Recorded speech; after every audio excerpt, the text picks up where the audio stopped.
नमस्कार। क्या Donald Trump Bharat Pakistan जंग के युद्ध विराम का क्रेडिट ना मिलने पर अपना गुस्सा भारत से निकाल रहे हैं?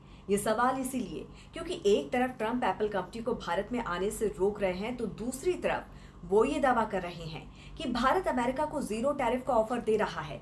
दरअसल अमेरिकी राष्ट्रपति डोनाल्ड ट्रंप ने हाल ही में दावा किया है कि भारत ने अमेरिका को जीरो टैरिफ यानी कि शून्य आयात शुल्क की पेशकश की है। ट्रंप का कहना है कि भारत में अमेरिकी सामान बेचना काफी मुश्किल है, लेकिन अब भारत इस पर समझौता करना चाहता है। उन्होंने बताया कि भारत अमेरिकी प्रोडक्ट्स पर से टैरिफ हटाने के लिए तैयार है। इसका मतलब है कि अगर अमेरिका भारत को 10 चीजें भेजता है तो उनमें से 6 पर कोई टैक्स नहीं लगेगा और बाकी पर सामान्य शुल्क लिया जाएगा। ट्रंप का यह भी कहना है कि भारत अमेरिका के बीच ट्रेड डील को लेकर बातचीत जारी है और जल्द ही कोई समझौता हो सकता है। इसके साथ ही ट्रंप ने एप्पल कंपनी के सीईओ टिम कुक को कहा है कि वो भारत में मैन्युफैक्चरिंग ना करें। उन्होंने साफ तौर पर कहा कि मैं नहीं चाहता कि आप इंडिया में एप्पल के प्रोडक्ट्स बनाओ। इंडिया अपना ध्यान खुद रख सकता है। उन्होंने ये भी कहा कि एप्पल को अमेरिका में ही प्रोडक्शन बढ़ाना चाहिए। ऐसे में बढ़ते ट्रेड वॉर के बीच भारत के विदेश मंत्री एस जयशंकर ने कहा है कि भारत और अमेरिका के बीच ट्रेड डील पर बातचीत जारी है, लेकिन जब तक हर मुद्दे पर सहमति नहीं बनती तब तक कोई फैसला नहीं होगा। व्यापार समझौता तभी किया जाएगा जब वो दोनों देशों के लिए फायदेमंद हो। ऐसे में सवाल उठता है कि ट्रंप भारत के साथ दोस्ती निभा रहे हैं या फिर भारत के साथ अब सिर्फ अपने बिजनेस हित साध रहे हैं, क्योंकि ट्रंप को समझना बहुत मुश्किल होता जा रहा है। इसकी ताजा मिसाल तब देखने को मिली जब ट्रंप अलकायदा के उस टॉप कमांडर के साथ फोटो खिंचवाते हुए नजर आए जिस पर अमेरिका ने 100 करोड़ रुपए का इनाम घोषित किया था, जो शख्स दुनिया के टॉप वांटेड आतंकियों की लिस्ट में था। जी हाँ, ट्रंप की हाल की एक और खबर ने दुनिया को हैरान कर दिया है। उन्होंने एक ऐसे शख्स से मुलाकात की जिस पर कभी अमेरिका ने $10 मिलियन का इनाम घोषित किया था।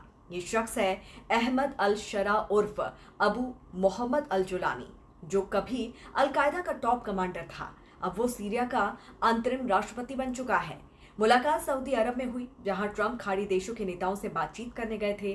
ट्रंप ने जुलानी की तारीफ करते हुए कहा वो एक मजबूत युवा और आकर्षक नेता है, एक सच्चे योद्धा। लेकिन सवाल उठता है, क्या ट्रंप भूल गए हैं कि यही जुलानी कभी अमेरिका के लिए मोस्ट वांटेड था? 2017 में अमेरिका ने जुलानी पर $10 मिलियन का इनाम रखा था, जो 2024 में अचानक हटा लिया गया। सवाल उठता है कि क्या अमेरिका अब आतंकियों से दोस्ती कर रहा है? जुलानी ने सीरिया में तख्ता पलटकर बशर अल असद की सरकार गिराई और हयात तहरीर अल शाम यानी कि HTS नाम के आतंकी संगठन की मदद से सत्ता पर कब्जा किया। इस दौरान हजारों लोग मारे गए और कई आतंकियों को रिहा कर दिया गया। अब जुलानी अमेरिका से दोस्ती की कोशिश कर रहा है। उसने ईरान और हिजबुल्लाह से दूरी बनाई है, अमेरिका को तेल क्षेत्रों में साझेदारी की पेशकश की है और यहां तक कि दमिश्क में ट्रंप टावर बनाने का भी प्रस्ताव दिया है। सीरिया को दोबारा खड़ा करने के लिए करीब $400 अरब की जरूरत है। ट्रंप चाहते हैं कि इसका काम अमेरिकी कंपनियों को मिले। ट्रंप ने जुलानी से अब्राहम समझौते पर दस्तखत करने और इजराइल को मान्यता देने की अपील भी की है। साफ है कि ट्रंप की असली पॉलिसी टेरर से ज्यादा ट्रेड है, इसीलिए वो आतंकवाद से भी समझौता करते हुए नजर आ रहे हैं। जुलानी भले ही आज अंतरिम राष्ट्रपति हैं, लेकिन उनका अतीत सवालों के घेरे में है।